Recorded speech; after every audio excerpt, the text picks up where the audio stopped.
오늘 문체부의 축구협회 특별감사 중간 발표가 있었습니다.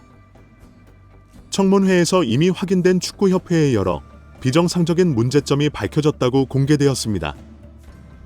하지만 문체부는 잘못은 확인되었지만 감독 사퇴는 요구하지 않는다는 결론을 내렸습니다. 오늘 국민 10명 중 8명이 정몽규와 홍명보가 사퇴해야 한다는 여론조사가 공개되었습니다. 결국 대부분의 국민들이 오늘 술은 먹었지만 음주 처벌은 못한다는 발표에 분노할 수밖에 없습니다. 이런 상황에 축구협회가 더 많은 고춧가루와 휘발유를 갖다 붙이는 황당한 입장문을 발표했습니다.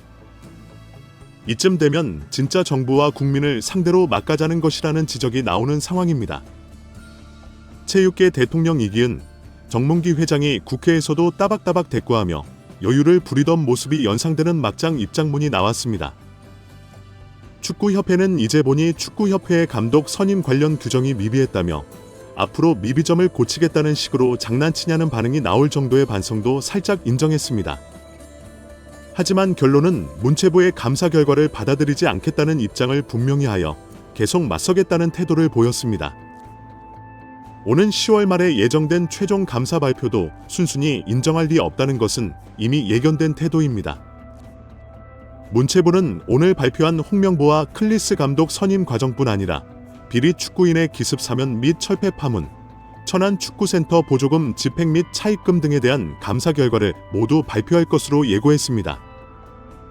하지만 막장 축구협회의 태도는 문체부가 어떤 지적을 해도 우리는 절대 인정하지 않겠다고 또 대응할 것이 뻔합니다. 축구협회의 오늘 입장문도 우리는 우리 주장만 하겠다는 황당한 주장을 하고 있기 때문입니다. 축구협회는 이임생이 홍명보 만난 것은 면담이 아니라 협상이다. 정몽규 클리스 만난 것은 면담이 아니라 의견 청취다라며 필요에 따라 아무거나 갖다 붙였습니다. 충격적이게도 축구협회가 홈페이지에 올린 문체부 특정 감사 결과 중간 발표에 대한 협회 입장은 황당 그 자체입니다. 놀랍게도 내용은 횡설수설 돌려막기 하는 것처럼 하나도 제대로 된 해명이 되지 않는 조잡한 논리입니다. 이쯤 되면 제정신이 아니니 제발 축구협회는 더 이상 상종하지 말아주세요라는 작전이 아닌지 의심이 될 정도입니다. 그동안 축구협회 사태를 잘 알고 있는 국민들을 바보로 알고 있는지 분노할 만한 주장을 하고 있기 때문입니다. 축구협회는 홍명보 감독 선임이 정당하다는 주장으로 말도 안 되는 설명을 했습니다. 문체부가 이임생의 감독 추천 권한이 없다는 지적에 대해 이임생의 행위는 추천이 아니라 추천된 후보의 면담과 협상이다 주장했습니다. 온라인으로 진행된 11차 회의는 상황 공유 회의다 주장했습니다. 홍명보에 대한 특히 면담에 대한 설명은 문장 자체가 앞뒤가 전혀 이해가 되지 않는 황당한 설명이었습니다. 문체부는 다른 외국인 감독들과 달리 홍명보는 사전 인터뷰 질문지 하나 없이 이임생이 단독으로 장시간 기다리다가 감독직을 제안 요청한 것이 특혜라고 지적했습니다. 결국 특혜라는 것은 외국 감독에게는 PPT 요구하고 홍명보는 아무 기록도 없이 간곡한 요청을 한 것을 지적하는 것입니다. 그런데 축구협회의 해명은 이임생이 홍명보 자택 근처에서 5시간 기다린 것과 외국 감독 만날 때 협회 직원 4명이 출장 비용과 시간을 들인 것과 방식은 다르지만 똑같다는 것으로 설명했습니다. 이 주장은 축구협회가 홍명보에게 5시간 꼭 참으면서 고생을 했기 때문에 특혜가 아니다라는 황당한 해명입니다. 끝으로 축구협회는 홍명보는 울산 현대와 계약 중도 해지를 해야 하기 때문에 지원 면담이 아니라 협상하는 식으로 제안할 수밖에 없었다라고 해명했습니다.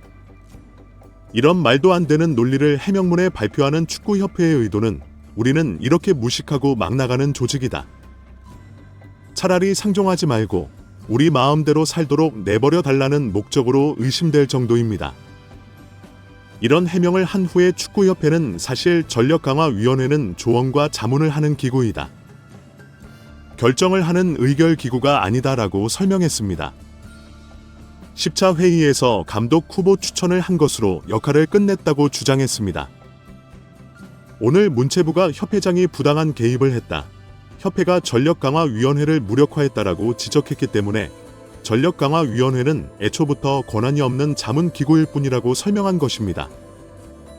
문체부를 저격하면서 이는 협회장 직무범위와 전력강화위원회의 역할에 대한 심각한 오해에서 비롯되었다라고 비난했습니다.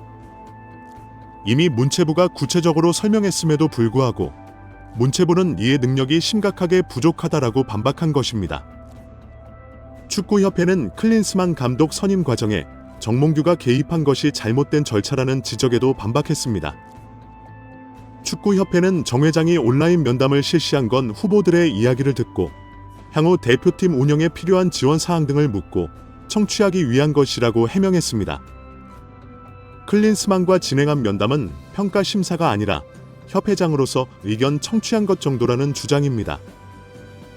오늘 많은 축구 팬들은 허탈함과 함께 크게 분노하고 있습니다. 문체부의 발표도 해결책은 하나도 없고 축구협회의 반박은 더 황당하고 뻔뻔하기 때문입니다. 온라인에서는 축구협회는 각종 의혹이 사실로 밝혀졌는데도 국민을 속이는 이중적 행태로 일관하고 있다는 비판이 쏟아지고 있습니다. 정상적인 선임 절차가 하나도 없고 규정과 절차를 무시한 부적절한 감독 선임 문제가 다 확인되었는데도 해결책은 없다는 허탈한 상황입니다. 축구팬들은 축구협회는 대한민국 축구팬과 국민에게 100배 사죄하고 조속히 감독 선임을 철회해야 한다고 주장하고 있습니다. 얼렁뚱땅 넘어갈 꼼수로 향후 있을 월드컵 대회를 핑계로 책임을 회피하거나 뒤로 숨지 말고 국정감사 시작 전까지 축구팬들과 국민들이 납득할 만한 책임 있는 조치를 취할 것을 강력하게 요구하고 있습니다. 오늘은 홍명보가 얼굴에 철판을 깔고 과정은 개판으로 해도 상황 논리로 밀어붙이면 연봉 30억 원 봉사 자리를 아주 쉽게 후루룩 먹을 수 있다는 것이 확인되었습니다. 문체부가 홍명보의 감독 선임을 문제 삼지 않기로 최종 결정했다는 것이 발표되었기 때문입니다.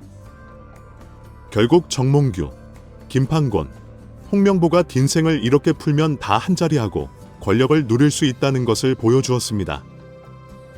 그동안 홍명보를 비판했던 축구팬들이 완패한 상황이 되었습니다. 이제 연봉 30억 원을 받고 손흥민 등 황금 세대를 손안에 넣고 자신의 10년 전 불명예를 씻어 보겠다고 나선 홍명보의 모습을 계속 지켜보게 되었습니다. 한국 축구가 홍명보 개인의 명예 회복용이거나 두둑한 연봉의 수입을 채워주는 도구가 된 꼴입니다. 한국 축구가 퇴보하고 누더기가 되어도 연봉은 따박따박 받아 챙기게 된 홍명보입니다. 나중에는 또 다른 변명을 쏟아내면서 내 탓은 아니다라고 목소리를 높일 것이 확실한 홍명보입니다. 지금까지 한국 축구에서 홍명보가 보여준 황당한 행태가 그의 밑바닥을 다 보여주었기 때문에 충분히 예상 가능한 미래입니다. 이미 정몽규와 홍명보의 인간적인 양심을 기대하는 것은 완전히 무너졌습니다. 박문성과 박주호가 나도 포기하겠다라고 나오면 정의와 정당성은 물 건너갑니다. 월드컵 책임질래?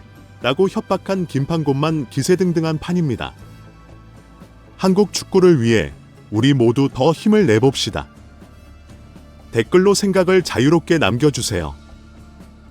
마지막으로 시청해주셔서 감사합니다. 구독과 좋아요는 제작에 큰 도움이 됩니다.